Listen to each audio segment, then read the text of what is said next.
We're here to talk about hemp.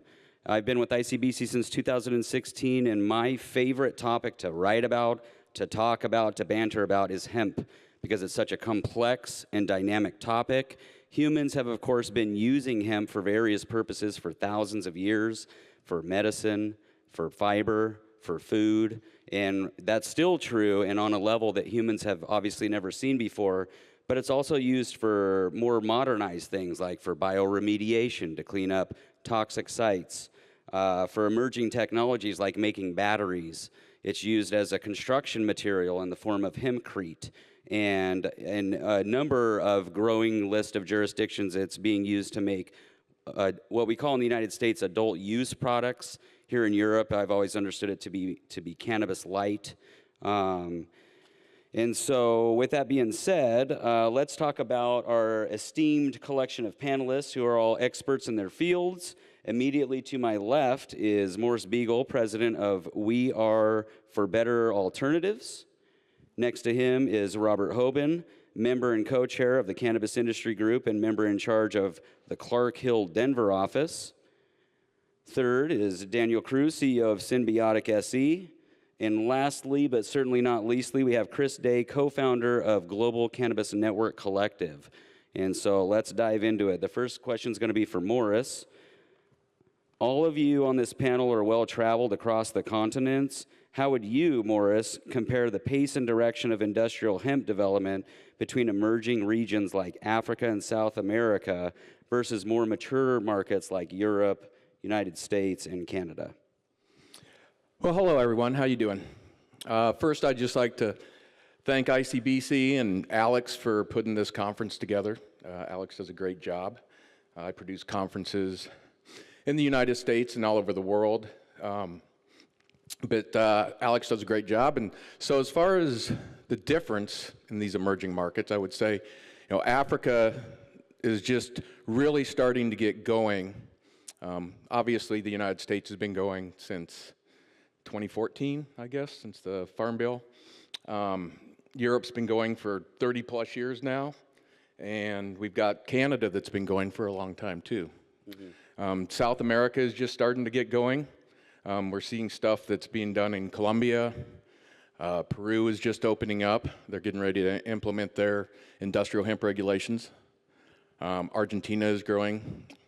But not at the pace, and it's probably a good thing, because just waiting to see how the dust settles for really how cannabinoids and how fiber and grain are going to be truly regulated on a global level.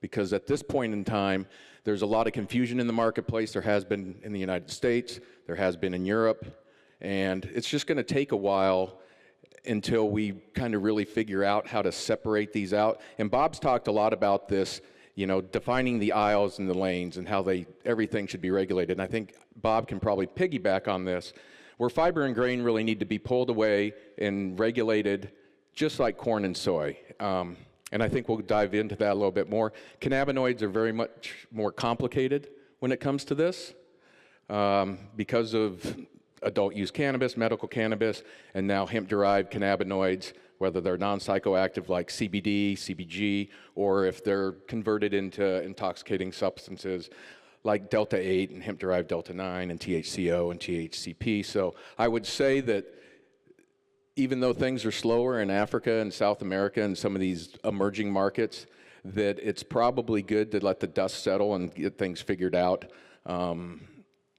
like we're trying to do right now in the U.S. and Europe and so forth. Yeah, and so on that note, I have a question for you, Robert. We're going to talk a question about the United States. I've always described hemp policy in the United States as like a ball of yarn from hell. And so my question to you is, what is happening in the U.S. regarding hemp from a market and policy perspective? You're going to be able to explain it much more eloquently than me. Try to. So those of you that are aware, so hemp as a plant below 0.3% Delta-9 THC in the U.S. under U.S. law is not considered controlled cannabis. It's descheduled from the Controlled Substances Act. And that's an important piece of the puzzle. So then the question goes, Morris, to your point earlier, it's how do you create a robust industry And can you lead with cannabinoids, right? That's always been the question because it's controversial. But let's face it, the plant in and of itself with more agricultural style cultivation regulations, it makes the plant freer. You can grow more of it and ultimately can use those cannabinoids when the supply is higher and you need the supply. So that's an answer that I would think of also to your first question is what's the difference in the markets? It's the amount of acreage or hectareage that you need to get to support a commercially viable industrial industry is vast.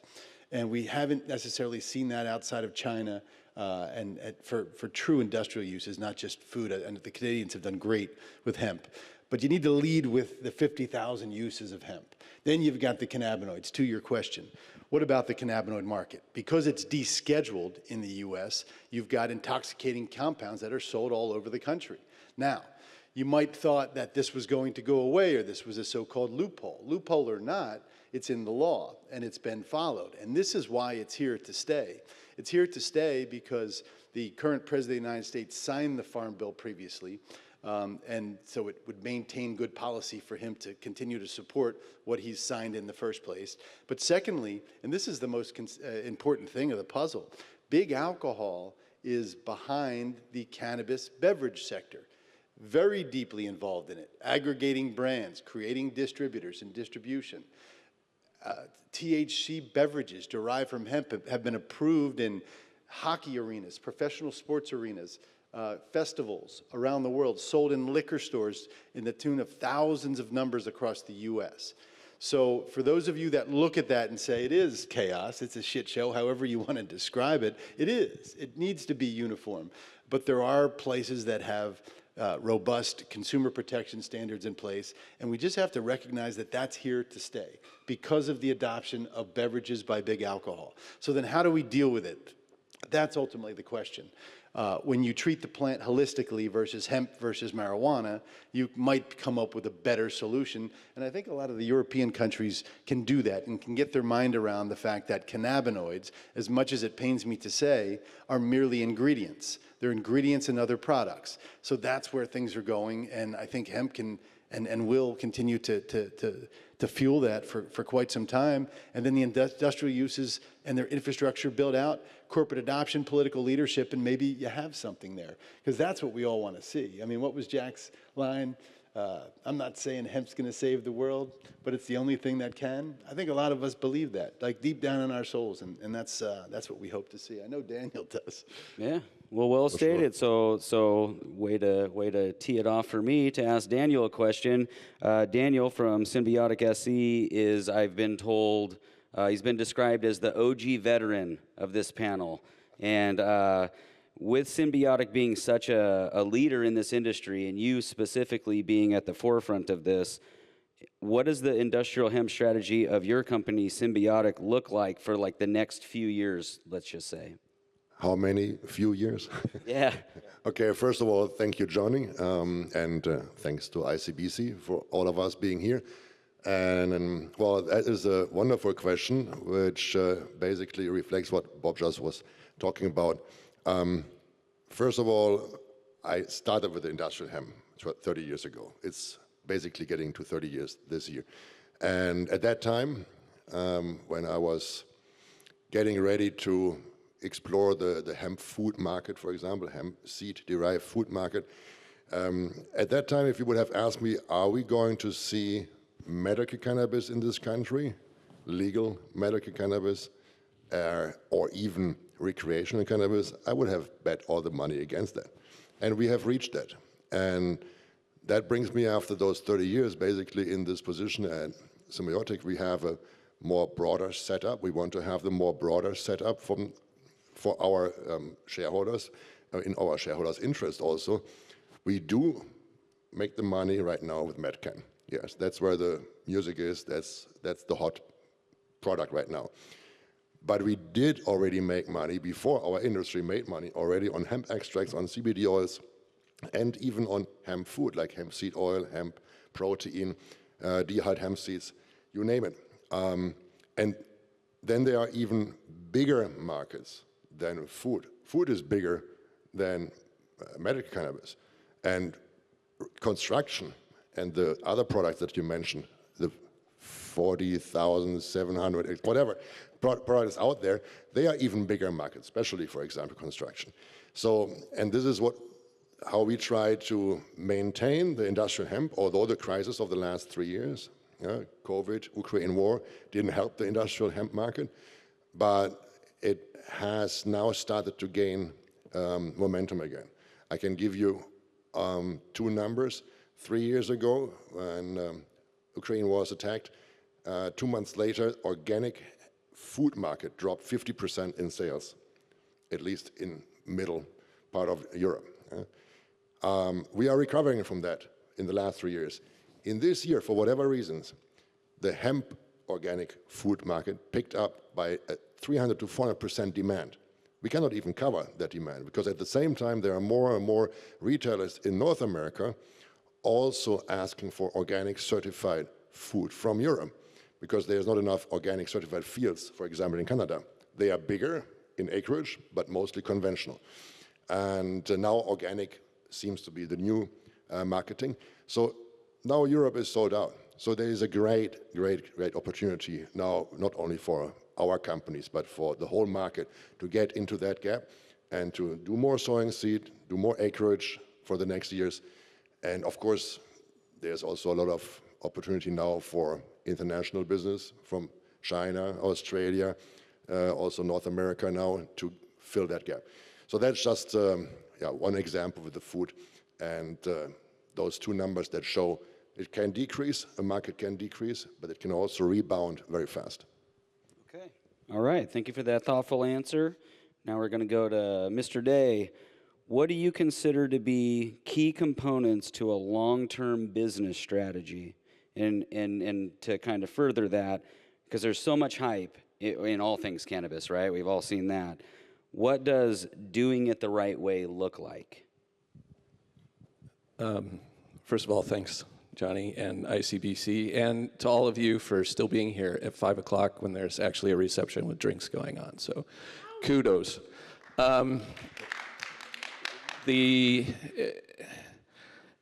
Specific to hemp, I think it's not falling for the shiny object, right? We've certainly seen it across the spectrum of cannabis, certainly over the last 10 plus years, but for decades. Everybody wants to chase the current thing. In markets where we have frameworks that allow for businesses to operate in a profitable way, you can look and see what are the average consumer behaviors, what is the need that we're going to fill.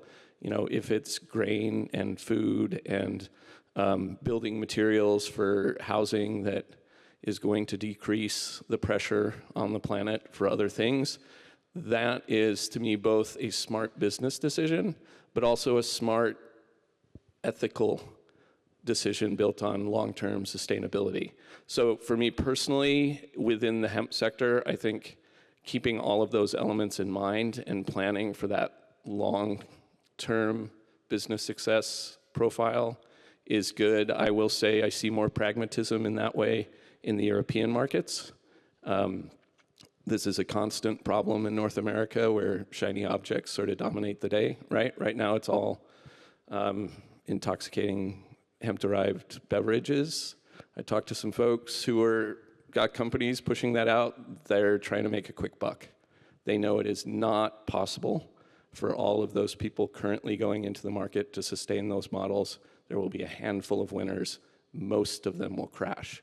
So is a quick money grab the smart way to do business? No. I think looking at some of these other sectors, when we're talking about hemp in particular, is the right way to go. Okay, yeah, I agree. And so kind of building off of that, talking about smart business models, I'm going to ask a question. We'll start with Morris and give each of you the same opportunity to answer it. Let's talk about smart policy, or what we feel may be smart policy. So Morris, starting with you, and each of you can answer in order after Morris. There's varying different THC thresholds all across the world, right? So in the United States, it's 0.3% threshold for hemp. There are some markets that are 0.2. There's some that are 1, and I think I've heard that there's proposals for it to be as much as 2. So my question for you, Morris, and then we'll go in order. What should the THC threshold be for hemp, in your opinion?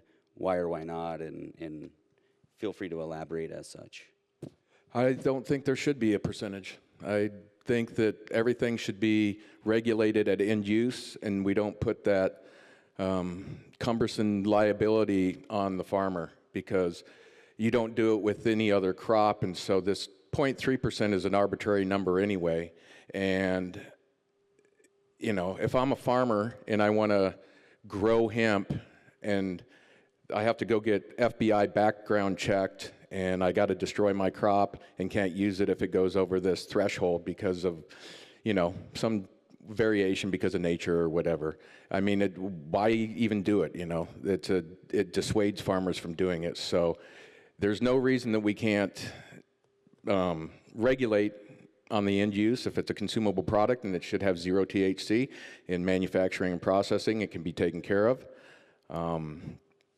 If it's for construction materials and that plant had 20% THC in it at one point in time and it's going into a wall or a floor or paint or something bioplastic, who cares? I mean, it's not like it's a consumable product. So I think that should be done away with, and if it's done away with, it would open up international trade, everything's consistent, and you just market or regulate it on end use. Okay, Robert? Well, we have this arbitrary distinction between hemp and marijuana, this percentage, right? And, you know, the history of where that came from, we don't have to get into right now, except to say there's really no scientific basis necessarily for it that blends well with public policy. It's restricting, as we've seen, right? I always thought to myself, when countries were coming online during the early days of the CBD craze, like, for example, there was a lot of CBD products coming out of Colombia early on, and their percentage was 1%. So as a lawyer, I thought to myself, if that 1% plant, which is marijuana under US law, produces a CBD product, can I import that CBD product into the US? Because that's a marijuana derivative, it's not a hemp derivative. So the lack of uniformity across the percentages, or however you want to define it, is problematic, because at some point, a law enforcement officer or customs would have the right to seize that material for the origin of the plant, even if it was destined for a non-psychoactive use.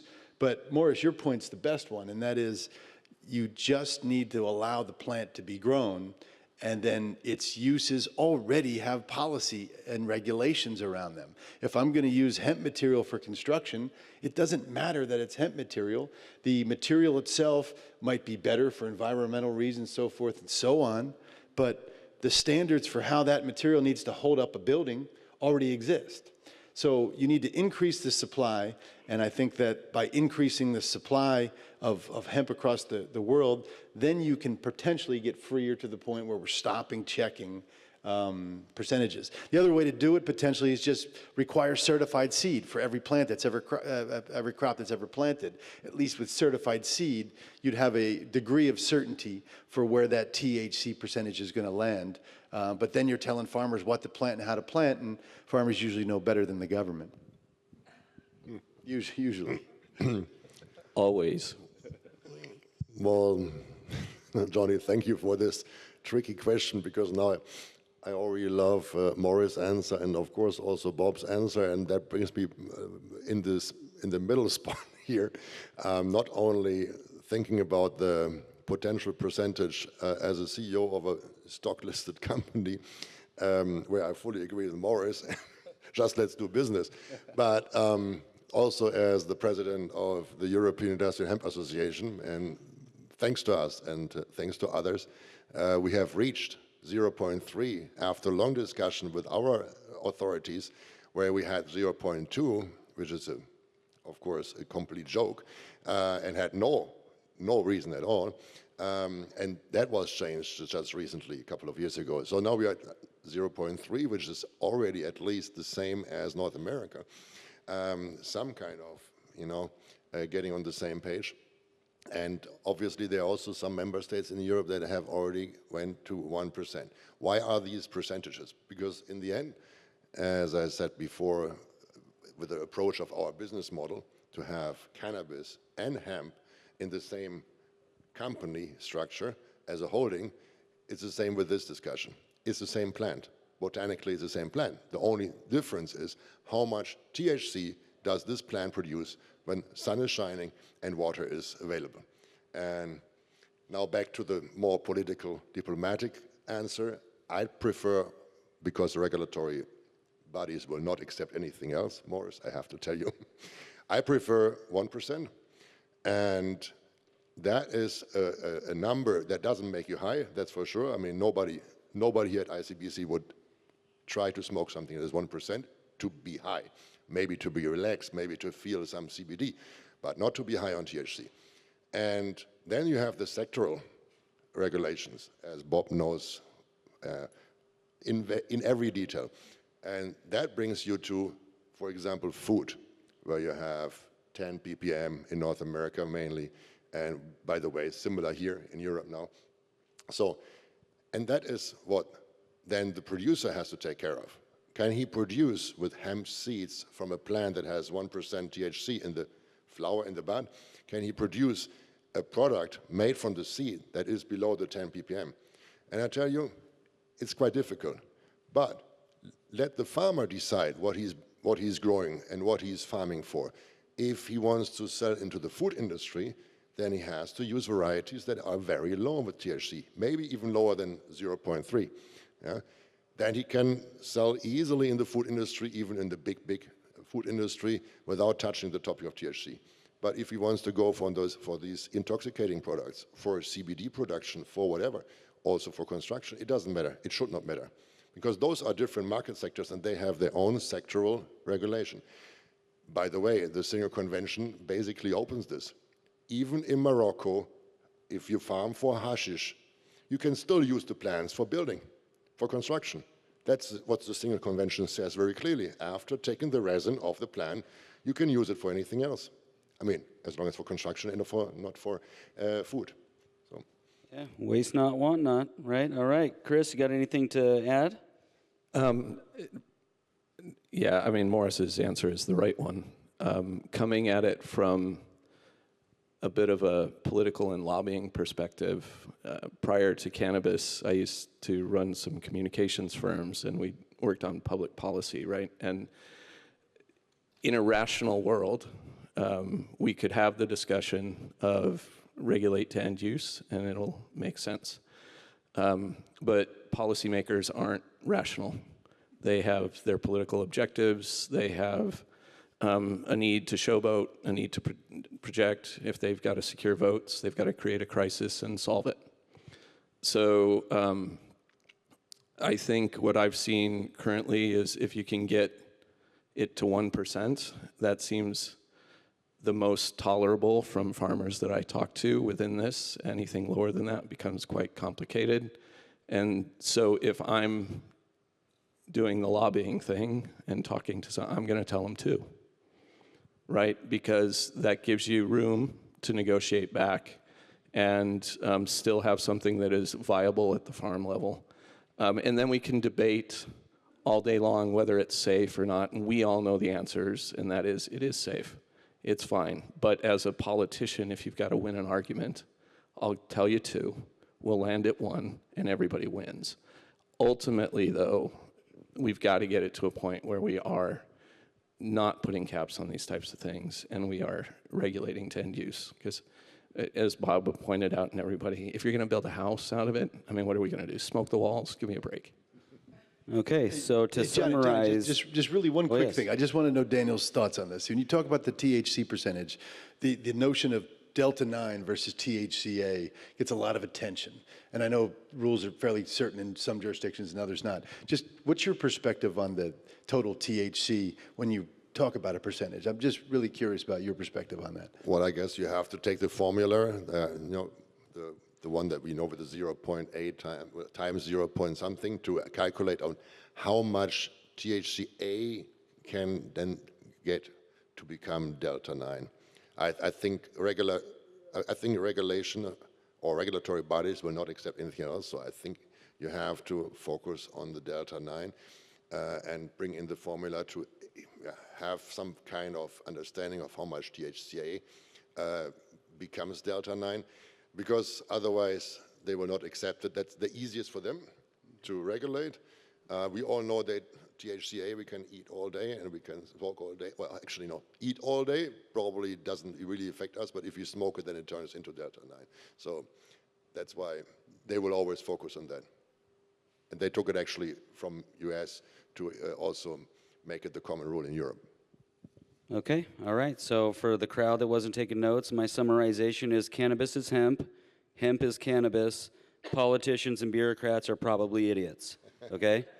That is all correct. Okay, so we're going to... 1% is probably where it would be good to end up. Yeah. South Africa is going to be 2%, and they're going to have an advantage once they blow up their industrial hemp That's program. a very, very important... You heard it here first. Yeah, no, that's valid. All right, we're going to throw out another one, and in the spirit of fairness, we're going to start with Chris this time and go in reverse order, because I keep giving Chris, the scraps of these questions. I'm fine. These guys have got it all good. We're fine. Okay. I had a feeling that question was going to get a little zesty. So, Chris, what pitfalls, right? Because hemp is, it's been an international commodity for a long time, an international industry, but policies are being modernized all over the globe. And people are trying to get into the industry, trying to navigate the hemp labyrinth. If you had to pick one pitfall for the people in the crowd and the millions watching this on YouTube eventually, what would you say that pitfall would be that you would recommend to be mindful of? It's what I alluded to earlier, which is watch out for the shiny object. And that is across the entire cannabis industry. It's billions and billions of dollars have been wasted on short-term thinking in this industry. Long-term needs, if you think about Maslow's hierarchy, right? The basic things that sustain our daily lives, housing, food, ensuring that we can exist. Those are smart, long-term business decisions. Hemp answers a ton of that. Clothing. So let's focus there. There's going to be plenty of other things that can come in and get you high that while you're drinking something. That are going to be cheaper to produce, easier to produce than manipulating, formulations to get you to an end product. So, shiny object syndrome, not only in this industry but many others, has killed off a lot of businesses. That is the single biggest pitfall. Daniel? Well, I couldn't say that better. And Chris, you want to be our spokesperson at Symbiotic, please? They're happy to. Perfect. Well, it's as Chris said, if you want to get into this industry, and it doesn't really matter whether you choose the medcan sector or the hemp sector, it's all about cannabis, and it should be also for the medical cannabis part. It should be something mid to long term and not for the short run. We are talking about medicine here, so I mean, you probably should just imagine if you're sick. Why should you do something for a short run? I mean, you want to have some medical treatment that you can rely on for the rest of your life. And the same for construction, the same for food. I mean, what do we need every day, at least if you go fasting, for a couple of days? We need food, and we need a shelter. So those are the two big sectors that have not been even really untapped yet. And they will come, because there is no other way. And again, then it's about 1%, 0.3, whatever. It's one plan that can help in so many ways to start now creating even bigger industries than we have seen before. I think, but maybe to bring it in a short term, bring some patience and reliability. Thank you. I would say there's really two giant sectors within the hemp industry, right? You've got the cannabinoid sector, and you've got industrial uses, which is a big category, but you get the point. The pitfall on the industrial use side is the patience that's going to be required to develop the infrastructure, to get reliable feedstock to utilize in that machinery to produce something like door paneling and like paper, as you've experienced, but at a cost that consumers can sustain on a regular basis. So we've got to build up to that. So patience is the key there, but I do think from an infrastructure standpoint and a commodity standpoint, I would actually think too that with some of the tariff situations happening nationally and the fact that, you know, our current political situation is about this America First concept, I think that you'll see the proliferation of hemp to be grown greater there in the U.S. for those industrial uses. Only time will tell. The pitfall on the cannabinoid side is that it's challenging, and you have to always look over your shoulder to a certain extent, but know that it's here to stay. The question is, what are the processes and what compounds are ultimately allowed to be put into consumer goods? So it is here to stay, and you know, I would also say everybody's in business for a different reason. This is the beginning of a brand new industry. Even though many of us have been in it for years, it's still the beginning of a brand new industry. Chaos ensues. Markets are scattered. Market inefficiencies are why economists have inefficiencies, are why economists have jobs, to sort those inefficiencies out. So some of the things you see about people trying to make a quick buck, it still advances the ball. It's still necessary. That entrepreneurial drive, that bent to go build something, you still got to go do that, even if it's business by arbitrage. Even if you say, I've only got a 6 to 9 month window, you know what? You owe it to yourself, your family, your ambitions to go and get it. So I would strongly advocate for that. But understand that you do have to be prepared to pivot very quickly, because you might only have a 9-month window for a particular product line when you're talking about intoxicating hemp. So cannabinoids as ingredients is the future, and hemp is the best plant positioned for that, because it's the exact same plant. It's cannabis. It's just the ratios of cannabinoids are different. And if all I'm doing is taking the cannabinoids and filling up buckets with individual cannabinoids, so to speak, and then recombining them for another purpose, which, as much as we want to preserve the beauty of the plant in its natural state, that's how business and that's how our political and regulatory systems operate, then the plant just needs to be utilized for its maximum purposes. So, but really pleasure to be here. Berlin's been good. Yeah, all right. And Mr. Beagle, bat and cleanup? Well, I don't have a whole lot to add because these guys just said everything that really needs to be said, other than I'll just say that work with people that you like and that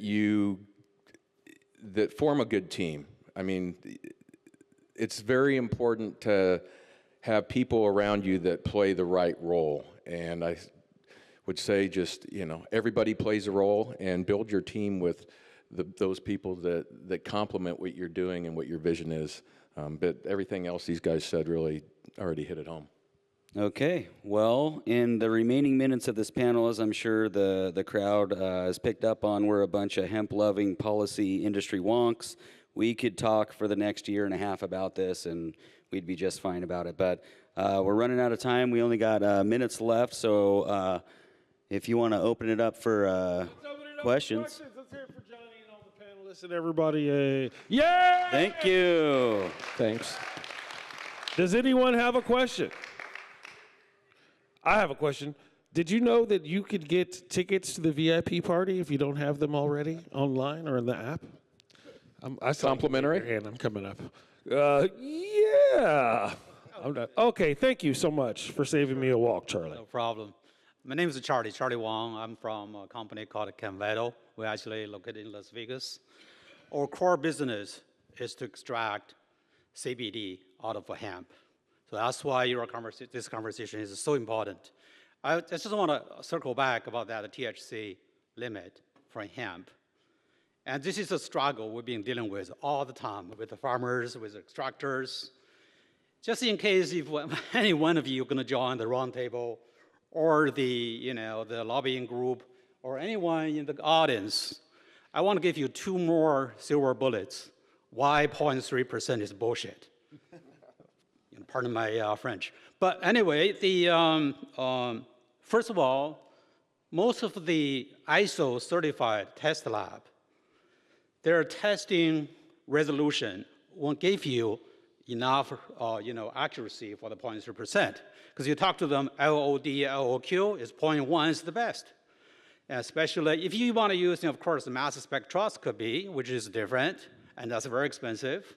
and that gives you good results, but all the requirements from different states, the certified lab, the regulation requires you just using LP as HPLC, which is 0.2, 0.3%. Here, you say you're 1.3%, you test again, it could be 0.2, it could be 0.4. So that uncertainty is there already, that's for real. The second, silver bullets I want to give to the audience is that 99% of the hemp, when it is harvested, it goes to extraction.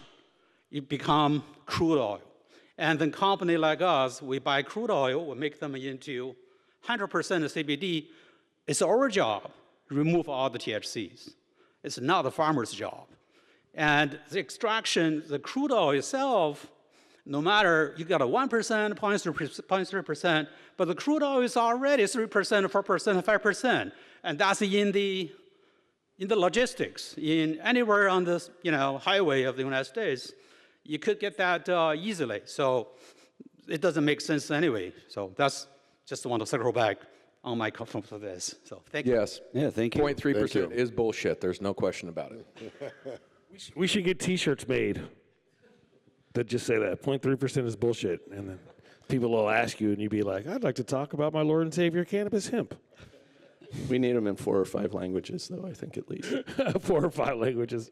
Sí, 0.3% is mierda de vaca. Spanish. Are there more questions? Don't all speak at once. You got all quiet like somebody's about to putt. All right. Well, let's hear it again for our panel then. Thank you so very much. Thanks, everybody. We'll call Thank it a you little bit guys early. over there. Party, VIP party tonight, 9 o'clock. We start here tomorrow morning at 9:30. So we give you an extra 45 minutes to sleep in because the party's tonight, and it's going to be a humdinger.